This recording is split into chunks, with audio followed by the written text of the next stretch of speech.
And one of the biggest considerations I made was the fact that I was leaving a very highly socially integrated structure with the office that I would go into in a very large and substantial, social structure that helped me in my day to day. And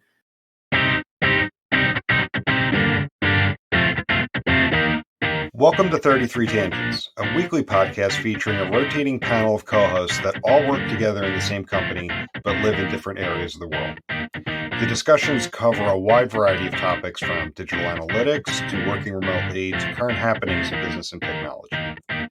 Our regular day-to-day conversations often go off in various directions, and the goal of this podcast is to share our ideas and find new ways to engage with others.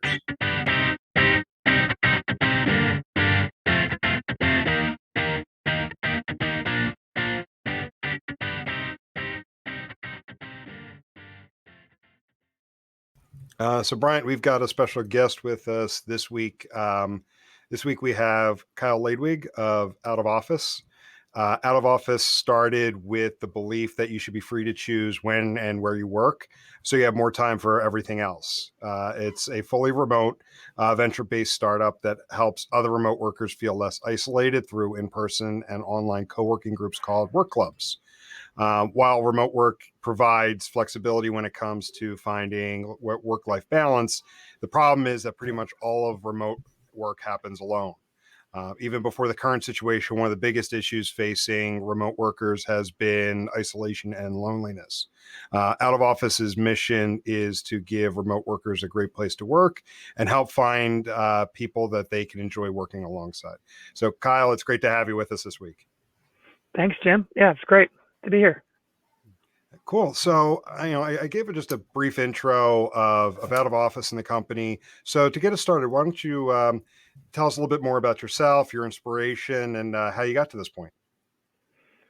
Sure. Yeah. So like you said, my company's name is Out of Office, and we started about a year and a half ago. And, like a typical venture-backed startup, you usually start with an idea, and that changes 6 or 7 times in the course of your existence.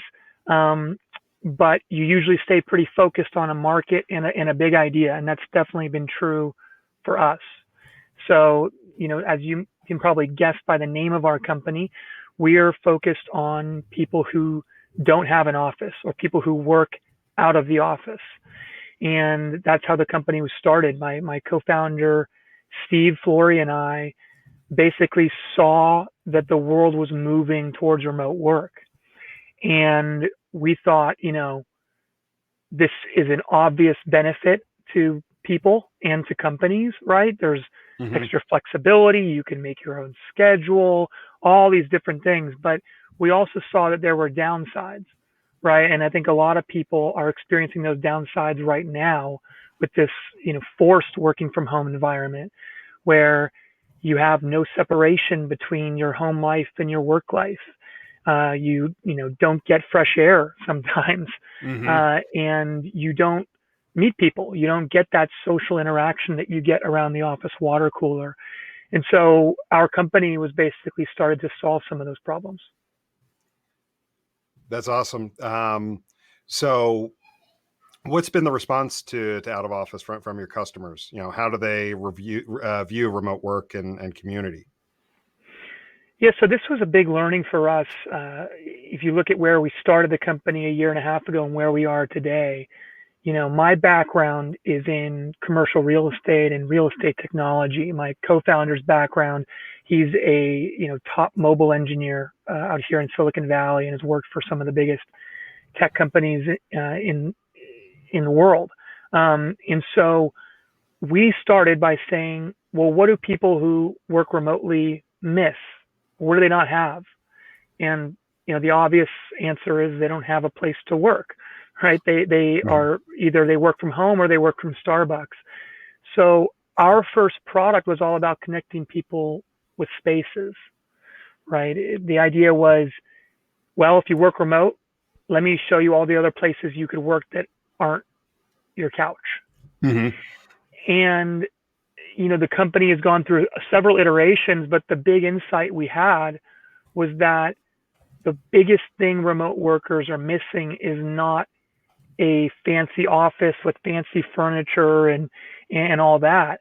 What they're missing is social interaction. And there's survey after survey, report after report that show the number one problem remote workers face is isolation and loneliness. And so as soon as we started focusing on that, we came up with the idea for Work Club, which is much more about finding your people, not finding your perfect space. So you can find a crew of coworkers for the day. It happens to be in a very cool coffee shop or co-working space, but it really is about building that daytime work community. So it's not necessarily about selling a co-working space. It's about connecting people, and then the space becomes irrelevant. Then, am I understanding it correctly? I don't know that the space becomes irrelevant, but I would describe it as a gift with purchase. And I think this is a problem that a lot of entrepreneurs in our category have made. They focus too much on the physical environment and not enough on what binds people together, what energizes people, what creates that accountability and community. And that really is other people. So I wouldn't say the space is irrelevant. I've worked my whole career in and around the commercial real estate space. So I'm a huge believer in the impact and importance of physical spaces. But when it comes to remote work and when it comes to our product, Work Club, the emphasis is certainly on finding other people. So walk us through a little bit about how that works. If I was to look into, getting a work club here in Salt Lake City, Utah, is it just to address kind of that social need and that kind of loneliness and that isolation? Or is it related to the industry and it's a way to network as well? Sure. So let me start by painting a picture of what Work Club looks like. And again, this is all pre-COVID world because our product is going to change, and we can get into that, but the product is going to change a little bit in the kind of post-COVID reality. So pre-COVID, if you signed up for a Work Club, you would be signing up in a small group setting to go somewhere for 2 to 4 hours. You show up, there's a host. We have a network of almost 500 hosts all over the world, and that host would have a big communal table set up. They would know where the power outlets are, and they would know the Wi-Fi password. They would probably even know the barista and be able to hook you up with a drink. And so that's the environment. In terms of whether we organize work clubs around industry or job function, we have occasionally. But what we found is that sort of randomness and serendipity that comes from people outside your industry is actually a much more enjoyable experience. And I think, that's the sort of new possibility that's opened up by everybody working remote is you're not constrained to socializing with the people that happen to work at your company or in your department or in your, cubicle circle. You can really expand your horizons and get a different perspective. Yeah, when you're saying that, like, picking your coworkers or something, I'm reminded of like that phrase, like you can't pick your family, but you can pick your friends or something. I think I just butchered it on the fly, but you made me think of that. Picking the people you want to work with versus just the coworkers you have to work with. Like, I've got to work with this guy. Yeah, exactly. Well, I would say, yeah, I mean, that really is the story of our company. If you think about how people have spent their workday for the last couple hundred years, in most cases, they have very little choice in the matter. Who decides where a company locates their headquarters? There's this myth or maybe, misheld belief that it's a group decision. And, in reality, it's one person's decision. It's the CEO's decision. And there's a reason why CEOs typically have the shortest commute. Yeah. And then everybody else has to go along with it. Yeah.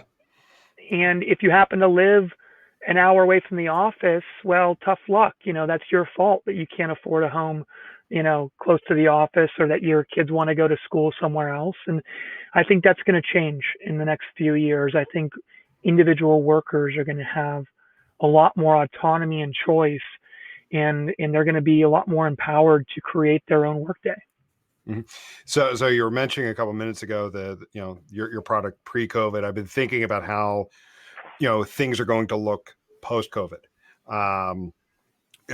Like we ourselves are completely distributed. So Bryant's in Utah. I'm right outside of Philadelphia. We've got someone in LA, someone in Atlanta. We're all spread out, but all of our clients historically have gone into an office. And then back in March, they were just kind of thrown into the fire. It's like, grab your laptops, get what you need out of the office. You're working from home for the foreseeable future.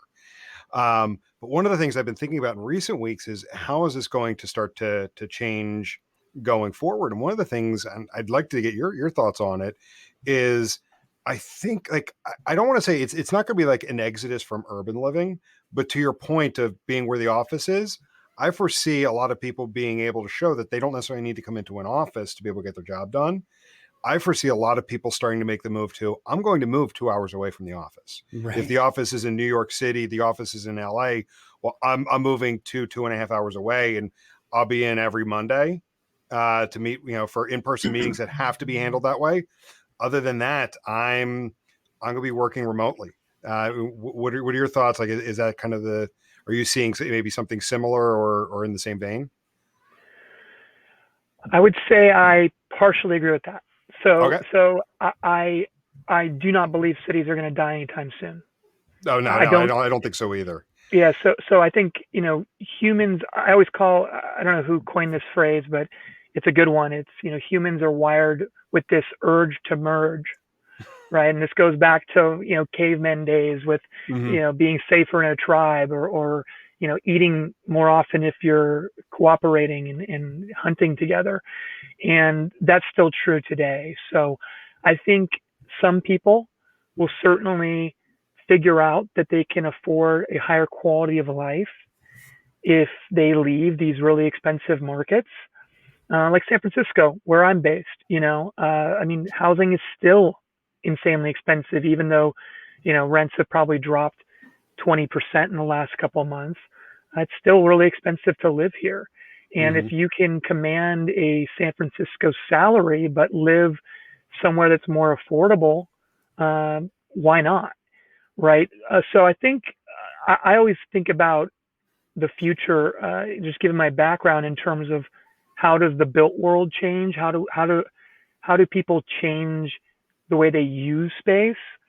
And so I think the first thing you're seeing, which is probably obvious, is retail is changing dramatically. I worry a lot about local restaurants, local coffee shops, places like that really can't afford to be offline and out of business for 3 months.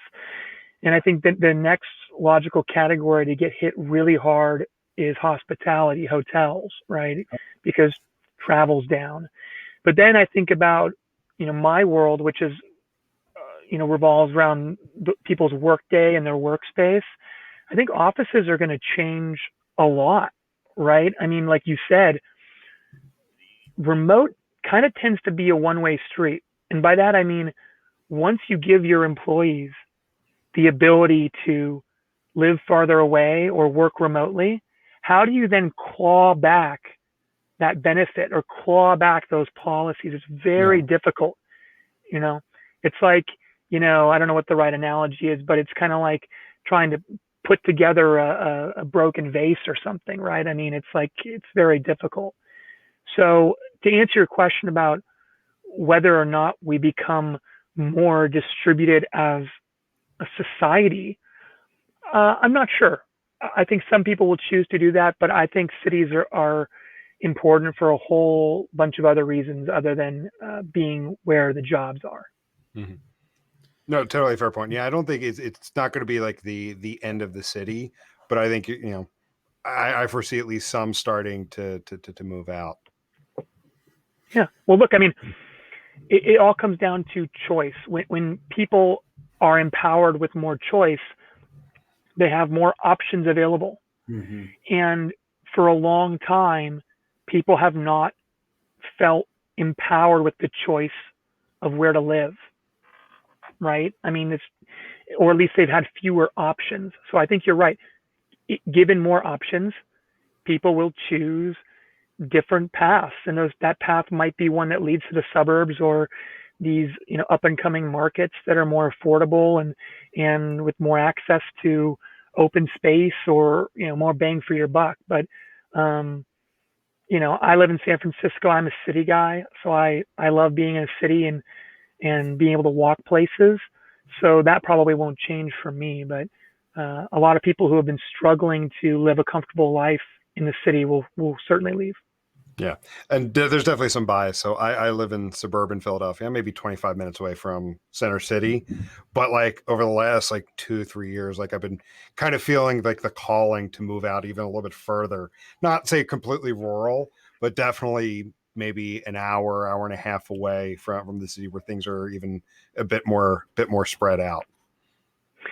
Yeah, I spent a brief period of my career at Lyft thinking about autonomous cars and how and I was helping them come up with a real estate strategy for their autonomous group.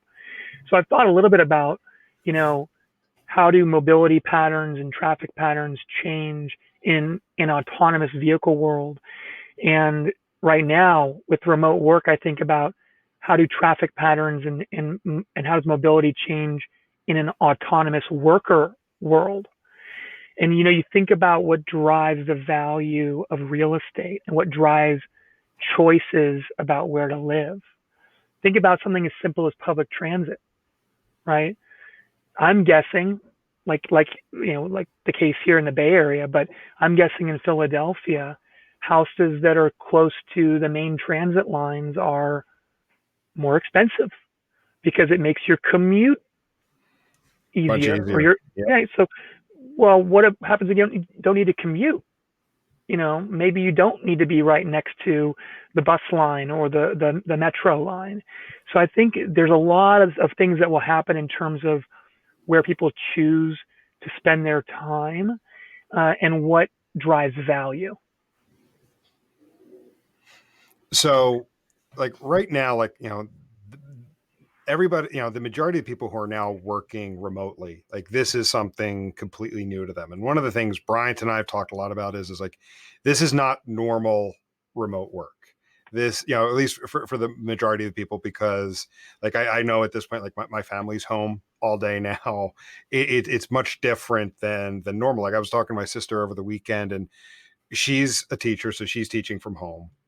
My brother-in-law is working from home. They've got 3 kids, 2 of which they're trying to homeschool.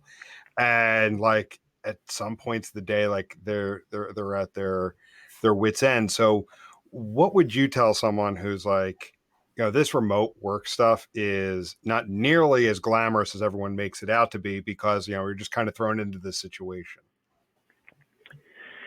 Well, first, I 100% agree with, working from home in the middle of a pandemic is not working from home. I would also argue that working from home is not the same as working remote.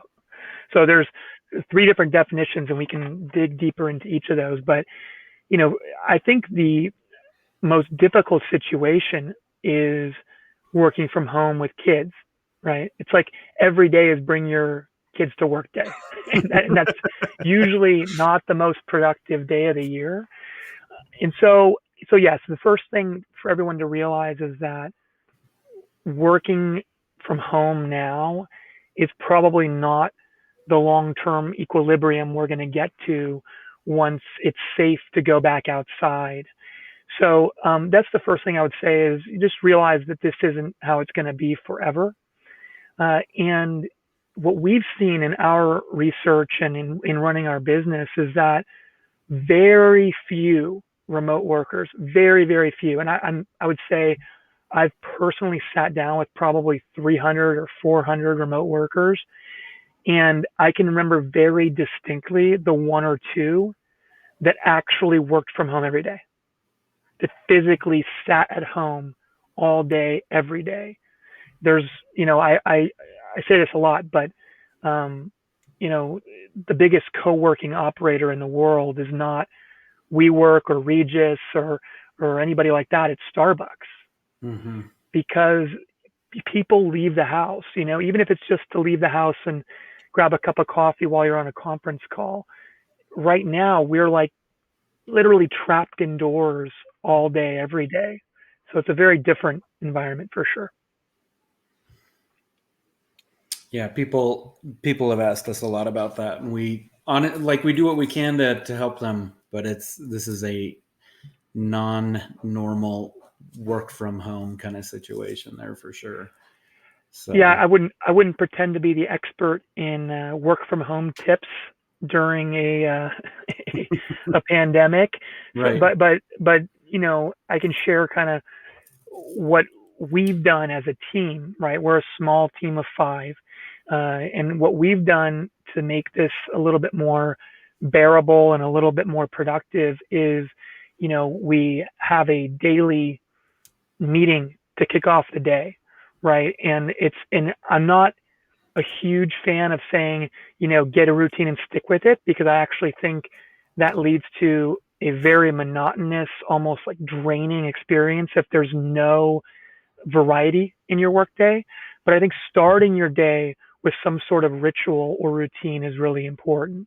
And so we start off with a team call, 8:45 a.m. every day. And you know, it's partly social, but it's mostly tactical. And then, you know, the other thing we do is we really try to think about, where in my day am I going to get that social interaction or that fresh air or that exercise, and really kind of go through the planning early in the morning of, when am I going to carve out time for my own sanity, right? Or my own health and well-being. And if you do that, I think it certainly tends to break up the day a bit more, and you have less of that blurring together of the weekdays that I think everyone is experiencing. Yep. Yeah, totally.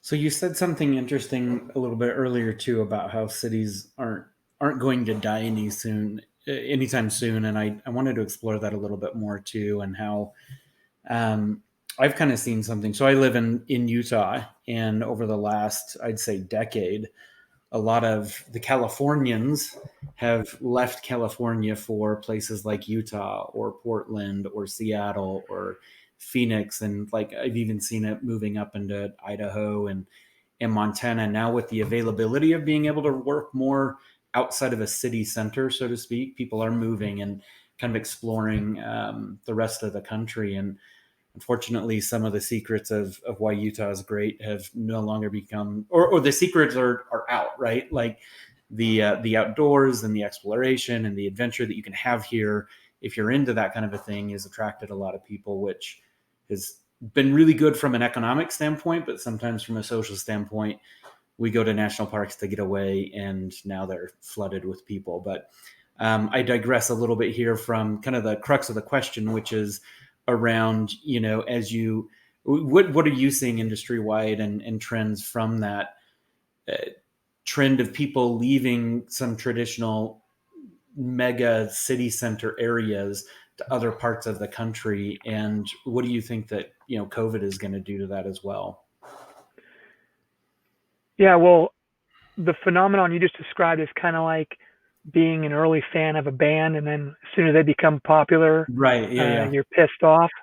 Yeah, it's kind of hard to be mad about that, right? It's like, Yeah. Yep. you know, the first reaction is, well, this is mine and nobody else should get it. But, you know, the positive way of looking at that is, hey, there's other people out there like me who appreciate the same things, and isn't that great? Unfortunately, that's not the way it usually happens. Um, you know, I'm selfish with that one. I'll admit it, you know? Yeah.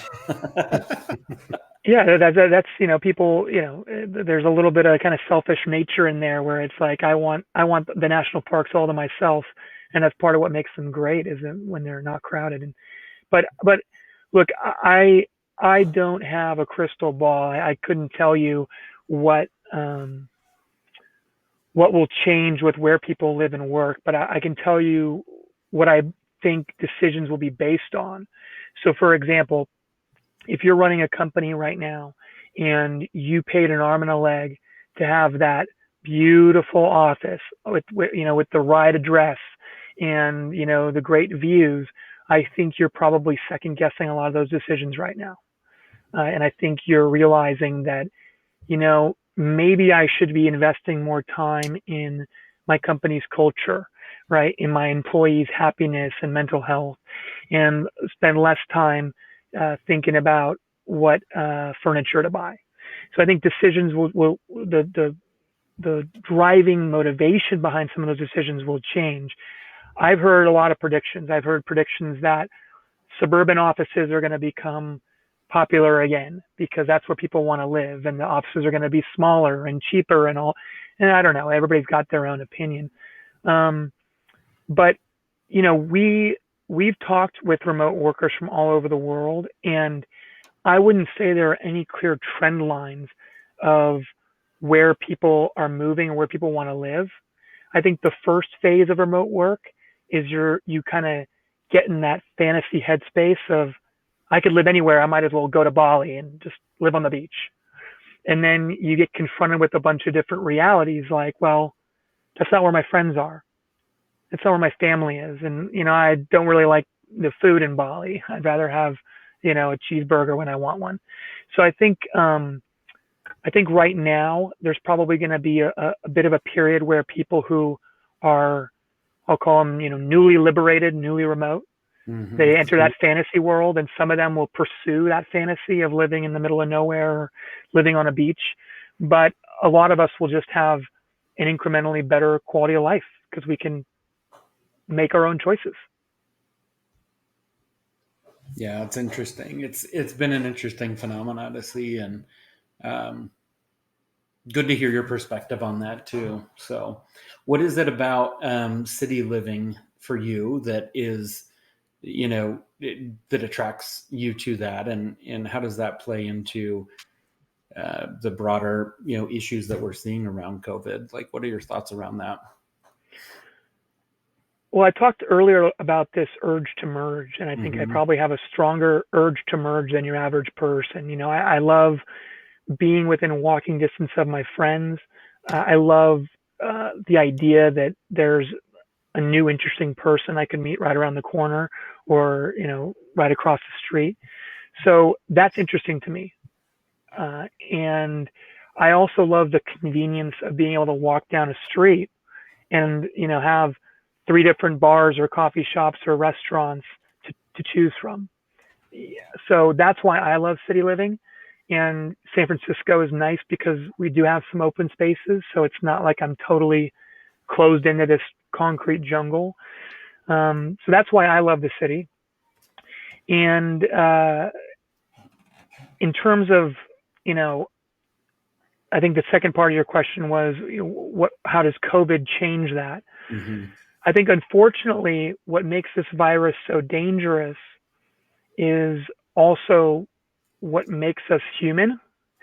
is we're drawn to each other. We're not biologically wired to stand 6 feet apart or to talk over Zoom. I think not have physical contact, right? I mean, yeah, it's crazy.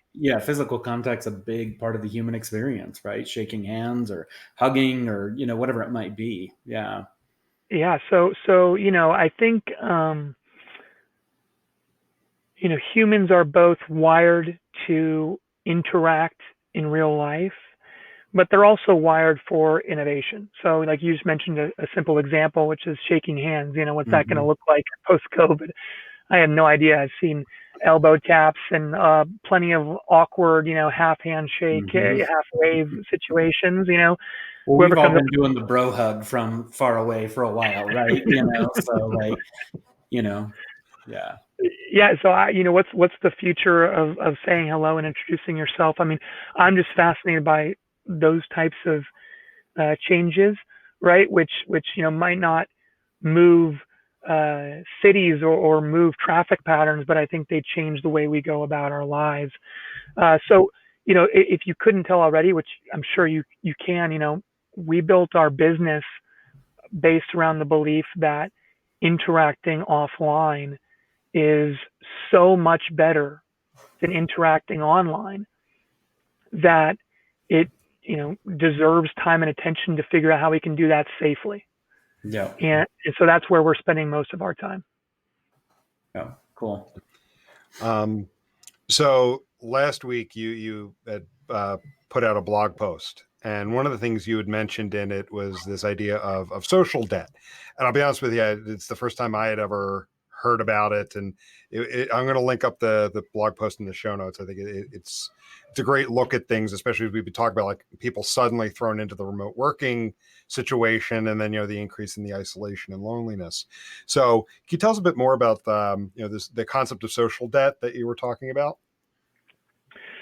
Sure. Yeah, I got to give some credit here, because there was a professor at Stanford, where I went to school, who taught a class about sleep, and there was this idea of sleep debt.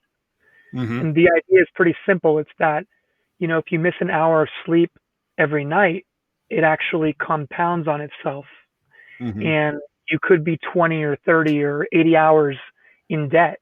And until you make up for that sleep, you're not quite right. You don't feel right. You're not in a good mood. You don't feel energized.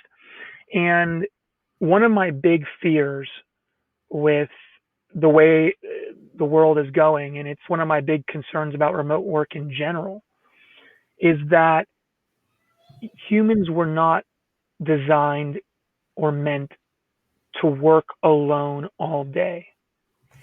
And when you work remote or work alone all day, you're missing out on all these social interactions. And so I think the metaphor is pretty simple. It's, you go into social debt, where you need to go out and interact with people to eliminate that debt. And, it's a different way of talking about a looming mental health crisis that I think we could be headed towards, where people just are alone, isolated, depressed, and not feeling great. And I don't think 20% unemployment helps that either. So there's a lot going on, and I think I'm just trying to raise awareness about some of these issues so that we can start tackling them. I think that's really interesting, and some of the data is now suggesting, some of that social debt that's accumulating too, with increases of, things like, substance abuse or domestic violence cases on the rise, and that alongside this, it's, beyond just getting your work done. I think there is some real physical and mental harm that's happening out there. Yeah, look, it's scary. I've spent a lot of time looking through all the surveys and academic research on loneliness, and it's been linked to an increase in ER visits. It's been linked to increased levels of anxiety and depression. There was even one study that showed the effect of loneliness can be as bad as smoking a pack of cigarettes a day on your physical health. Yeah, I mean, look, it's, and there's a lot of questions out there about cause and effect, right? Does bad health cause loneliness because you can't leave the house, or does loneliness cause bad health because you don't want to leave the house? Who knows? But the loneliness problem is actually a lot bigger than you might realize. There was a study earlier this year by Cigna that showed 3 in 5 Americans identify as being lonely. And that number is a lot higher for remote workers. So, it's clearly affecting the majority of us. I think everybody feels lonely at some point in time. Now, I'll add some silver lining, or the kind of optimist view of this, is that it's actually a very solvable problem, at least when it comes to solving for workday community. There's plenty of studies out there that show even one meaningful social interaction in your day, which could last all of 3 minutes, can completely turn around your mood and your disposition. And so that's what we're trying to solve for, is how do I take the remote worker who's trapped in their basement working all day, get them out into the real world, into a safe environment where they can have 1 or 2 or 3 meaningful social interactions. And if we do that, I think the bulk of remote work's downsides disappear. No. Yeah, it's really cool and positive message about that too. And it's always fun talking to people that are trying to, not just create a business for the sake of creating a business, but solving like an actual problem that goes beyond, making a profit, right? And so that's a big part of what we try and do in our day to day is as we work with people. We're an analytics and optimization firm, but at the end, we're all people and we work with those people to help them do more with their job, regardless. It's analytics, right? But we're there to help people. So it's great meeting and hearing from other people that are similar with that. So yeah, well, thank you. I mean, this is the first job I've had where you're solving your own problem. When I started my career, I was a commercial real estate broker, and I was solving problems for people that had millions of dollars to invest in downtown skyscrapers. It's not really a problem. It's not a problem I had when I was 21. And now, we're a remote first company. My co-founder lives an hour away from me. Even pre-COVID, I would see him maybe once a week in person. And our very first hire was up in Portland, Oregon, right? Mm-hmm. We've got an engineer down in San Diego. We're a remote company. So, it forces us to use our own product. It forces us to solve our own problems. And from just a company building standpoint, I think it's a great way to build a business and build a culture, because everybody is by default, on the same team and has the same goals. So speaking of which, one of the things I wanted to do, because I know this conversation for me is definitely flying by, is I want to pivot the conversation a bit and talk about, the company, how you're distributed and what are some of the lessons you've learned, building a remote first company. Yeah, well, we're a small team, like I said, so there's 5 of us. So let me caveat all of this by saying what works for us will probably work for small companies and almost definitely will not work for large companies. I think there's a different culture and a different approach to large enterprise problems. But the first advice I always give anybody who asks me this question is, when you're building a remote team, the first thing is to build a remote team, not build an in-office team and then push them to be remote.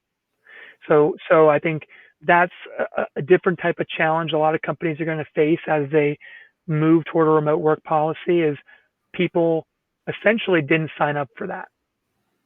And there's a lot of change management that's required for that. So the first thing I would say is, make a decision of whether you're going to be remote or not and hire people who self-select into that environment. Number 2, this is the most important thing, especially for a startup. You have to hire people that are self-starters. And by that, I mean, they don't wake up every day and wait to be told what to do.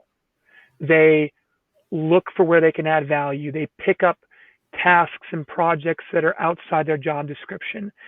And typically that means it's somebody with more experience, usually 5 or more years experience in their domain. And when you hire those people, it's a lot easier to manage, because you don't need to be looking over someone's shoulder or bumping into them in the hallway and saying, "Oh, are you working on that report?" People can kind of find their own way to manage their time. Yep. Sorry, Jim, you don't make the cut on that last one. Just kidding. Sorry. Yeah. No. Yeah, I think that's interesting because our group here is similar. We're smaller in size. We all are. We work remotely ourselves, and we none of us have anything less than 10 years experience in the field that we're in. So maybe that makes the case that the big businesses are good for people to cut their teeth and learn on. If they grind out of the corporate grind, then then they turn into someone that's looking to work remote.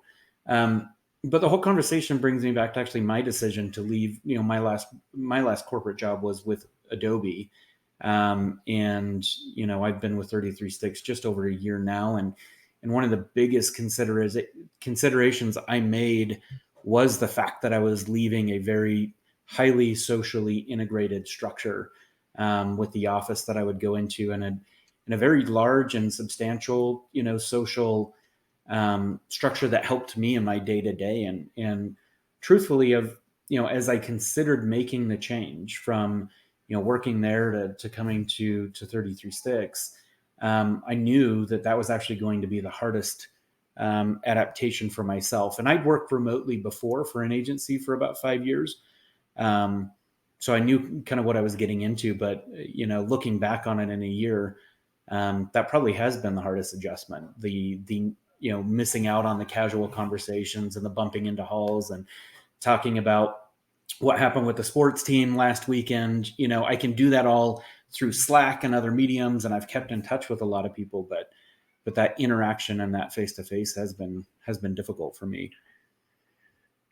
Yeah, you're reminding me of a very famous, often cited study, actually by a Stanford researcher, and they looked at a Chinese travel company called C-Trip.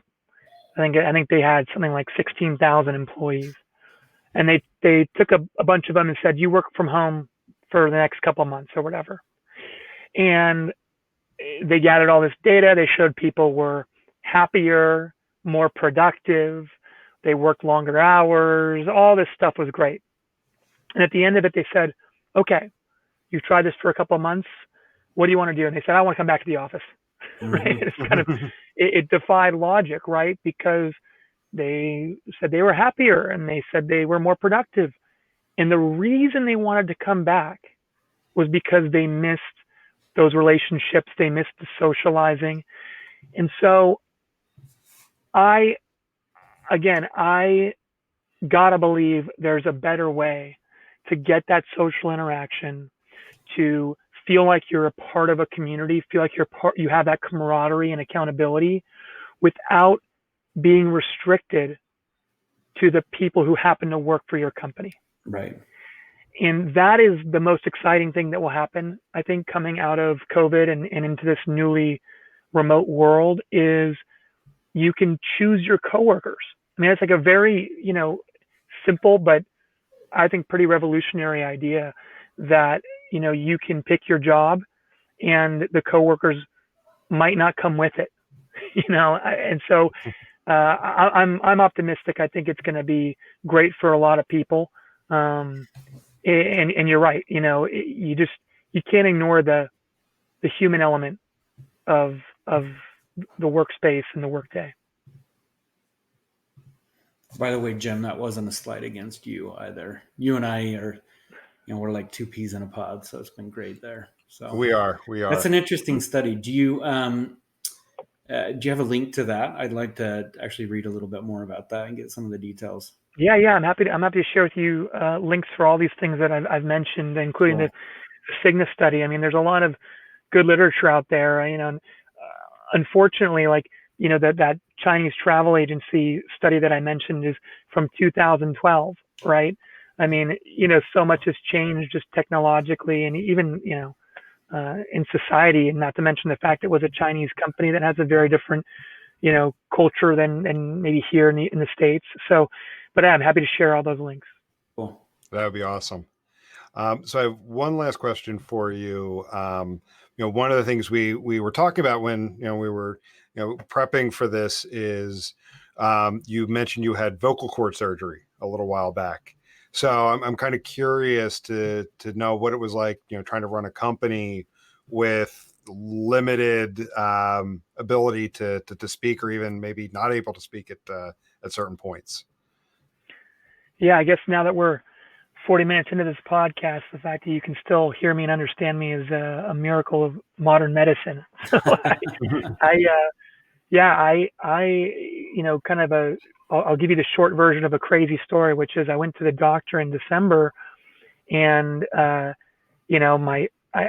had burned my tongue on a piece of food, and I wound up she gave me some medicine, said this will fix that, no problem, but your voice sounds really hoarse. And I said, oh, it's been that way my whole life. I've always, lost my voice every once in a while. And I walked out of there with a surgery date. Oh, wow. Because, yeah, so, this was in December of last year. So, and it turns out, there was this, what they call a nodule or a polyp, basically a small tumor on my vocal cord. And I got that removed in January.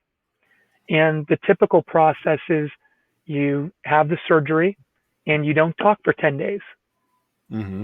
And then you talk quietly for a couple of weeks until your voice is back to full strength. And, I unfortunately was in this very small percentage of people who get vocal cord scarring after the surgery. So my recovery wasn't 10 days. It was more like 2 months. Wow. And I would say that during those 2 months, I probably spoke for maybe 5 days. Wow. And I'll give you the downside of that, and then I'll end on a positive note, I promise. But the downside is you're unable to communicate with people the way that you want. I wasn't trapped inside all day, but I was communicating through an app on my phone that basically made my text bigger. And I could type, hey Jim, hey Bryant, and then I could show it to you. So there was just that latency, right? And if you want to draw a parallel to what we've been talking about, it's another reason why interacting offline is better than video.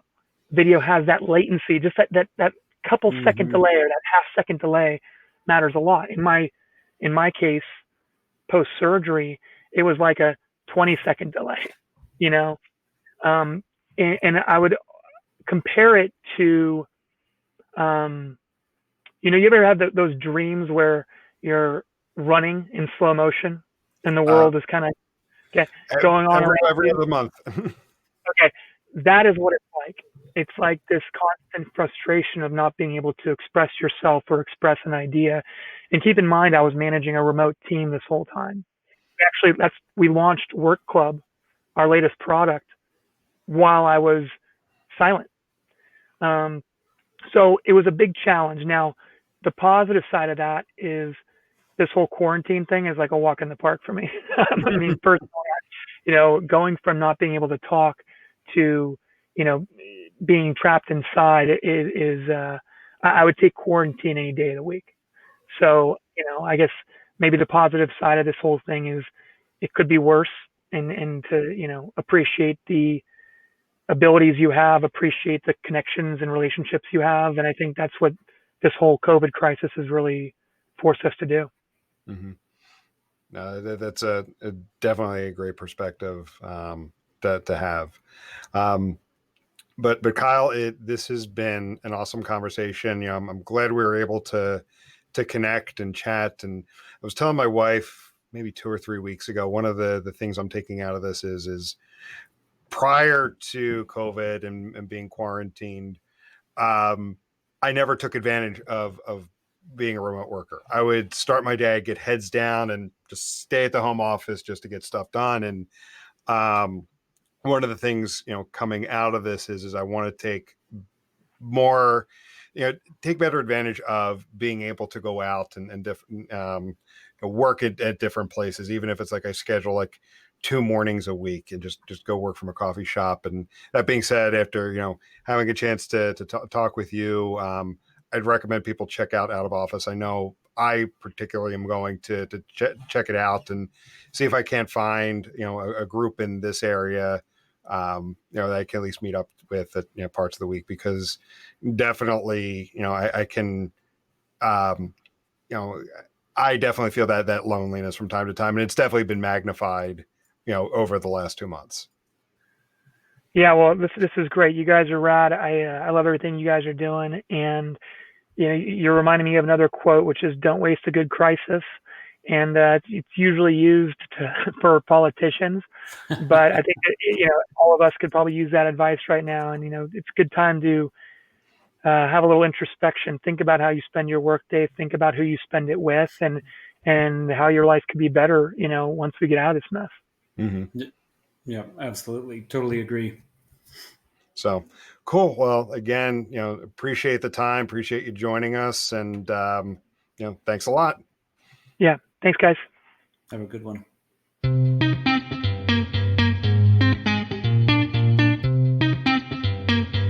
Thank you for listening to this week's episode of 33 Tangents. If you enjoyed what you heard, please rate and review the show on your favorite podcast aggregator so others can find us. If you would like to reach us, you can do so by emailing podcast@33sticks.com or on the web at 33tangents.33sticks.com. 33 Tangents is a production of 33 Sticks, an analytics boutique.